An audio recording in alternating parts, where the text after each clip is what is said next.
Hello friends, good morning. आज हम लोग 10 और 11 जून 2026 के करंट अफेयर्स डिस्कस करेंगे। आज के सेट में टोटल 6 टॉपिक्स हैं, जिसमें पहला टॉपिक जो है वो सिप्री के एक रिपोर्ट से संबंधित है। सिप्री यानी कि Stockholm International Peace Research Institute. ये सैन्य व्यय और हथियार हस्तांतरण का वैश्विक अध्ययन करने वाला संगठन है और ये विभिन्न देशों के आंकड़ा जारी करता है कि किस देश ने सबसे ज़्यादा सैन्य खर्च किए हैं या सबसे ज़्यादा सैन्य आयात किया है, निर्यात किया है।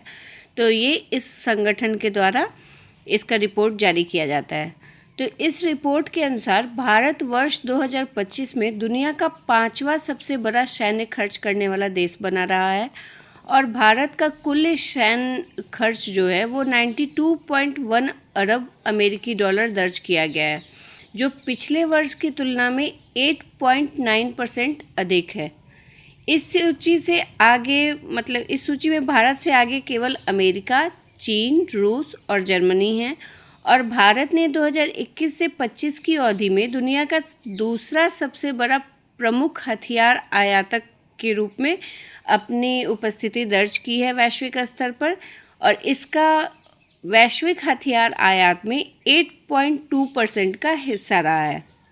हालांकि भारत विश्व का दूसरा सबसे बड़ा हथियार आयातक बना हुआ है, लेकिन 2016-20 और 2021-25 की जो 21 से 25 की जो अवधियां हैं, अगर इनकी तुलना की जाए तो हथियार आयात में 4% की कमी दर्ज की गई। इसका रीज़न भी है कि क्योंकि आत्मनिर्भर भारत के तहत भारत में ही कई तरह के हथियार अब निर्मित होने लगे हैं, तो इस वजह से भी आयात में कमी आई है।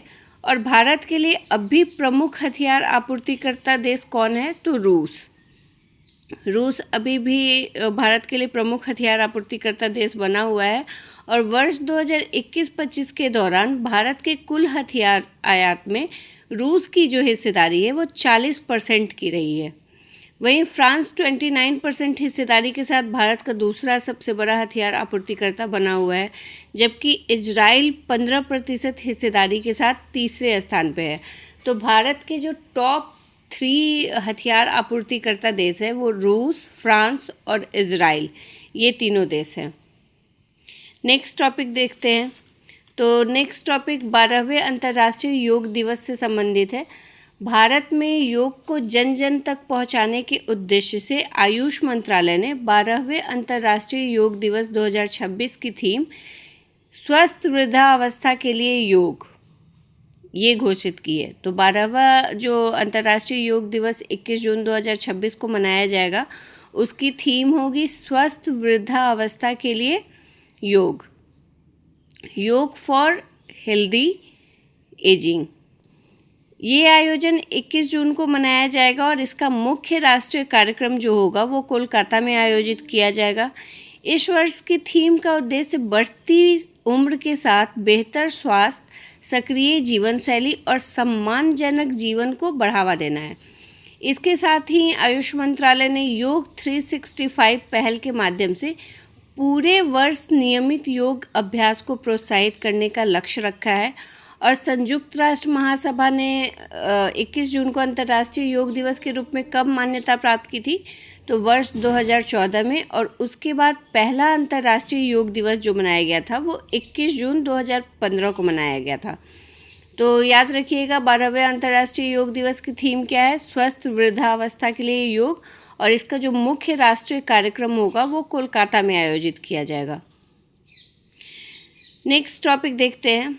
तो देश में चमड़ा, फुटवियर और संबंधित उद्योगों को बढ़ावा देने के लिए केंद्र सरकार ने बिहार, मध्य प्रदेश, महाराष्ट्र और तमिलनाडु में mega leather footwear and accessories cluster इसको विकसित करने जा रही है और इस परियोजना में कुल लगभग 898 करोड़ रुपए के निवेश का अनुमान है। तो सरकार लगभग 898 करोड़ रुपए इसमें निवेश करने जा रही है और इन क्लस्टरों का जो उद्देश्य है वो उद्योगों को आधुनिक आधारभूत सुविधाएं उपलब्ध कराना, रोजगार सृजन को बढ़ावा देना और भारत को वैश्विक चमड़ा एवं फुटवियर विनिर्माण केंद्र के रूप में विकसित करना। इस उद्देश्य से इन क्लस्टरों का निर्माण किया जा रहा है। मेगा लेदर क्लस्टर विशेष औद्योगिक पार्क होते हैं जहां चमड़ा उत्पाद, फुटवियर, बैग, बेल्ट, एक्सेसरीज और संबंधित उद्योगों की इकाइयों को एक ही स्थान पर स्थापित किया जाता है। और इन क्लस्टरों में औद्योगिक भूखंड, सड़क संपर्क, गोदाम, लॉजिस्टिक सुविधाएं तथा साझा बुनियादी ढांचा उपलब्ध कराया जाता है, जिससे ये सारी सुविधाएं एक जगह पे उपलब्ध हो सके। बिहार के मुजफ्फरपुर में चमड़ा उत्पाद और फुटवियर उद्योग के लिए ग्रीनफील्ड क्लस्टर को अंतिम स्वीकृति दे दी गई है। तो बिहार के 2 जगह पे ये क्लस्टर बनाए जाएंगे। एक तो मुजफ्फरपुर, जहां ग्रीनफील्ड क्लस्टर के लिए अंतिम स्वीकृति दे दी गई है, और इसके अलावा किशनगंज जिले के भेड़िया डांगी क्षेत्र में 33.77 एकड़ भूमि पर चमड़ा प्रसंस्करण टेनरियों के लिए एक अलग ग्रीनफील्ड क्लस्टर विकसित किया जा रहा है। महाराष्ट्र में देख लेते हैं कहाँ पे हो रहा है। तो महाराष्ट्र के रायगढ़ जिले के रतवाड़ क्षेत्र में mega leather footwear and accessories cluster park का केंद्र सरकार से सैद्धांतिक स्वीकृति प्राप्त कर ली गई है। और इसके अलावा मध्य प्रदेश के मुरैना, यहाँ पे मध्य प्रदेश के मुरैना जिले के सीतापुर औद्योगिक क्षेत्र में भी मेगा लेदर फुटवियर एवं एक्सेसरीज क्लस्टर विकसित किया जा रहा है। तमिलनाडु का रनीपेट क्षेत्र जो है, ये लंबे समय से चमड़ा उद्योग के लिए प्रसिद्ध रहा है। तो तमिलनाडु के इसी क्षेत्र में मेगा फुटवियर क्लस्टर स्थापित किया जाएगा। तो ये इन सारे राज्यों का नाम याद रखिएगा कि कहाँ कहाँ मेगा फुटवियर क्लस्टर स्थापित किया जा रहा है। तो बिहार, मध्य प्रदेश, महाराष्ट्र, तमिलनाडु, इन सारे राज्यों में स्थापित किया जा रहा है। और अगर बिहार के एग्ज़ाम के व्यू से देखें तो बिहार में किन किन जगहों पे स्थापित किया जा रहा है, ये भी ध्यान रखिएगा, मुजफ्फरपुर और किशनगंज। नेक्स्ट टॉपिक देखते हैं। तो भारत में 4 से 8 जून 2026 तक गुजरात के अहमदाबाद स्थित ट्रांस स्टेडिया में पहली विश्व योगासन चैंपियनशिप की मेज़बानी की गई है। तो गुजरात का जो अहमदाबाद शहर है, वह गुजरात का सबसे बड़ा शहर है, और यहाँ पे कई खेल प्रतियोगिताएं और अलग अलग समिट वगैरह आयोजित होते रहे हैं। तो ये भी पहला वैश्विक स्तर का योगासन चैंपियनशिप यहाँ आयोजित किया गया है ट्रांस स्टेडिया में। और ये एक ऐतिहासिक प्रतियोगिता है जिसमें 79 देशों के खिलाड़ियों ने भाग लिया, और योगासन को एक प्रतिस्पर्धी खेल के रूप में इसके माध्यम से वैश्विक मंच मिला है। मेज़बान भारत ने अपना शानदार प्रदर्शन दिखाते हुए पदक तालिका में शीर्ष स्थान हासिल किया है और कुल 114 पदक हासिल किए हैं, जिसमें से 102 स्वर्ण पदक हैं। तो भारत को योग का जननी भी माना जाता है, और इस दिशा में भारत ने काफ़ी अच्छा प्रदर्शन किया है। विश्व योगासन चैंपियनशिप में निर्धारित नियमों और मानकीकृत योग मुद्रा के आधार पर खिलाड़ियों का प्रदर्शन आंका जाता है, और इस प्रतियोगिता में विभिन्न देशों के खिलाड़ियों ने अपनी शारीरिक क्षमता, संतुलन, लचीलापन और तकनीकी कौशल का प्रदर्शन किया। भारत तो पहले नंबर पर रहा, लेकिन दूसरे और तीसरे नंबर पर कौन रहा? तो दूसरे नंबर पर रहा जापान, जिसने 6 स्वर्ण और अन्य पदकों के साथ अपना दूसरा स्थान हासिल किया है। वहीं अर्जेंटीना ने तीसरा स्थान हासिल किया, जहां की खिलाड़ी नबीला बर्राजा ने 2 स्वर्ण और 3 रजत पदक जीतकर अपनी विशेष पहचान बनाई है।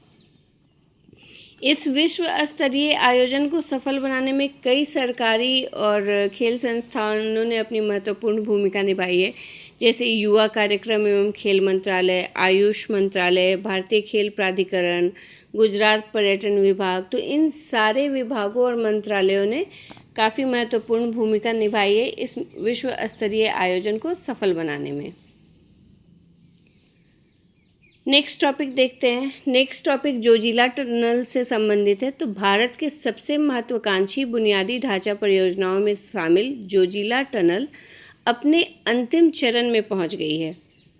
हिमालय की ऊंची पर्वतमालाओं के बीच लगभग 11,578 फीट की ऊंचाई पर बन रही ये 13.153 किलोमीटर लंबी सुरंग जम्मू कश्मीर और लद्दाख के बीच वर्ष भर सड़क संपर्क सुनिश्चित करेगी।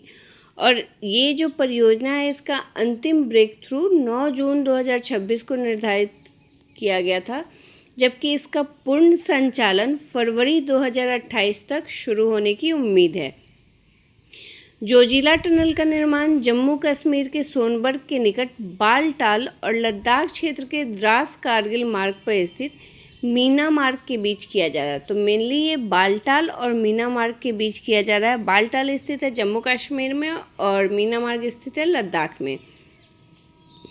इस परियोजना का निर्माण राष्ट्रीय राजमार्ग एवं अवसंरचना विकास निगम लिमिटेड के लिए मेधा इंजीनियरिंग एंड इंफ्रास्ट्रक्चर लिमिटेड द्वारा किया जा रहा है। और सुरंग निर्माण का कार्य शुरू कब हुआ था? तो अक्टूबर 2020 में इसको शुरू किया गया था। और इस परियोजना की अनुमानित लागत जो है वो 6,809.69 करोड़ रुपए है। वर्तमान में जोजिला दर्रे को पार करने में लगभग 3.5 घंटे का समय लग जाता है, जबकि अगर मौसम ख़राब रहे तो ये समय और अधिक बढ़ जाता है। लेकिन जब ये टनल निर्मित हो जाएगा तो उसके बाद ये दूरी मात्र 15 से 20 मिनट में पूरी कर ली जाएगी।